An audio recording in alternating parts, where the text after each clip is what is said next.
నమస్కారం. నా పేరు డాక్టర్ పూరు ధవన్ మరియు ఈ వీడియోలో మేము పార్కిన్సన్ రోగులకు ఉత్తమ కూరగాయలు ఏవి అనే విషయంపై మాట్లాడబోతున్నాము. ఇవి మనకు కొంచెం మంచి శక్తిని అందించగలవు. పార్కిన్సన్ అప్పుడు జరుగుతుంది మన మెదడులోని సెల్స్ చనిపోవడం ప్రారంభించినప్పుడు.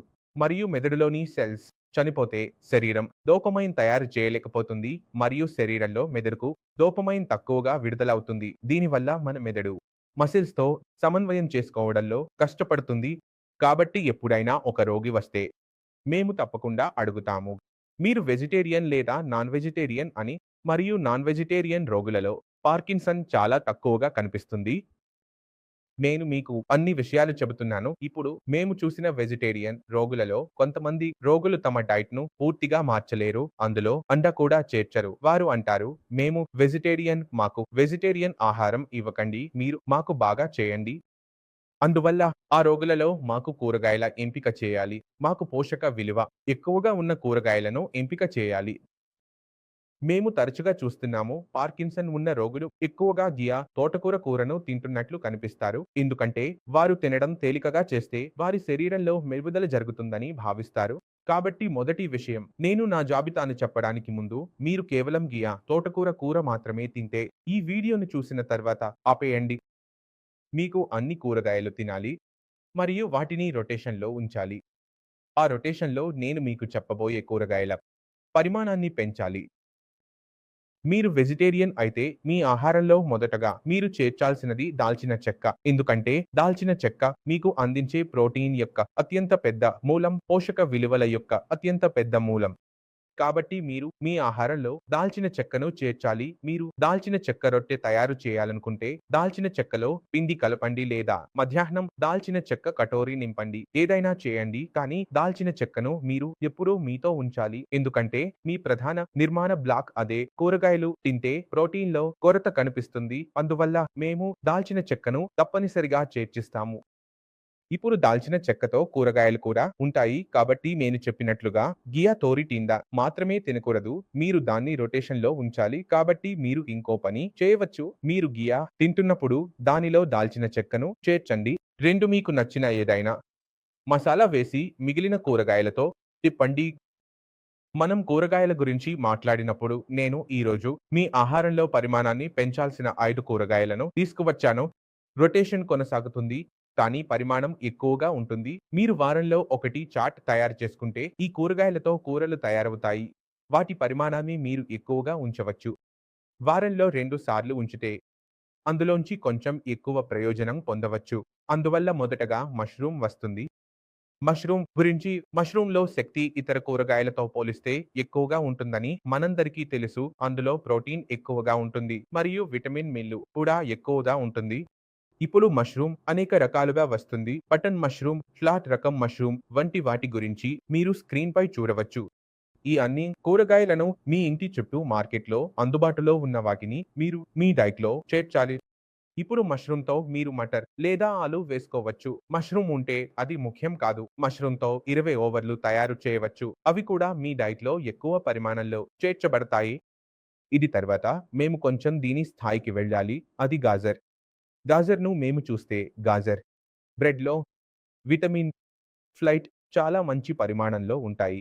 కాబట్టి దీన్ని కూడా మీరు మీ డైట్‌లో చేర్చవచ్చు, కానీ జాగ్రత్తగా ఉండాలి. మీరు గాజర్ మరియు మష్రూమ్ యొక్క కాంబినేషన్ లేదా ఏదైనా కాంబినేషన్ చేయవచ్చు, కానీ మీ డైట్‌లో గాజర్ యొక్క పరిమాణం ఉంచాలి. మూడవ విషయం బీన్స్. బీన్స్‌లో పోషక విలువ ఇతర కూరగాయలతో పోలిస్తే ఎక్కువగా ఉంటుంది. కాబట్టి బీన్స్‌ను కూడా చేర్చడం ద్వారా గాజర్ మరియు మష్రూమ్ చేర్చినప్పుడు లభించే లాభాలను పొందవచ్చు. మీ డైట్‌లో చేర్చాల్సిన మూడవ కూరగాయ బీన్స్. బీన్స్ అనేక రకాలుగా వస్తాయి. కాబట్టి మీరు ఎలాంటి బీన్స్ తీసుకున్నా అది మీకు లాభదాయకంగా ఉంటుంది.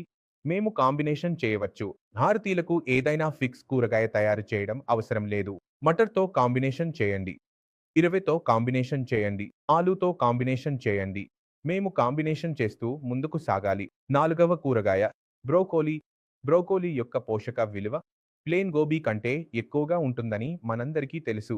కాబట్టి మీరు ప్లెయిన్ వైట్ గోబీ తినాలనుకుంటే, కాలీఫ్లవర్ తినాలనుకుంటే దాని స్థానంలో మేము బ్రోకోలీని చేర్చవచ్చు. కాబేజీ తినాలనుకుంటే అక్కడ కూడా బ్రోకోలీని చేర్చవచ్చు. బ్రోకోలీ మరియు మష్రూమ్ కాంబినేషన్ కూడా మంచి ఉంటుంది. ఇది నాకు వ్యక్తిగతంగా కూడా ఇష్టం.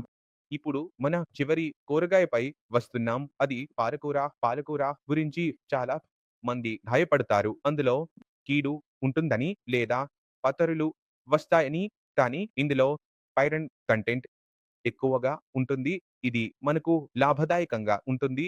మీ మెదడుకు శక్తి ఇవ్వాలంటే అందులో అన్ని విటమిన్‌లు ఉండాలి. కాబట్టి పచ్చి కూరగాయలు తినాలనుకుంటే పాలకూరతో పాటు మేథి కూడా తీసుకోవచ్చు. మేథి కూడా మంచి కూరగాయ. దీన్ని కూడా మీ డైట్‌లో చేర్చవచ్చు. ఈ 5 కూరగాయల మోతాదును పెంచడం ద్వారా మనం ఎక్కువ శక్తిని పొందవచ్చు. మనం 2 రొట్టెలు మాత్రమే తినాలి. కూరగాయలు పోషక విలువ ఎక్కువగా ఉంటే మనకు కొంచెం ఎక్కువ శక్తి లభిస్తుంది. ఇది అంటే మన మెదడుకు కొంచెం ఎక్కువ శక్తి లభిస్తుంది.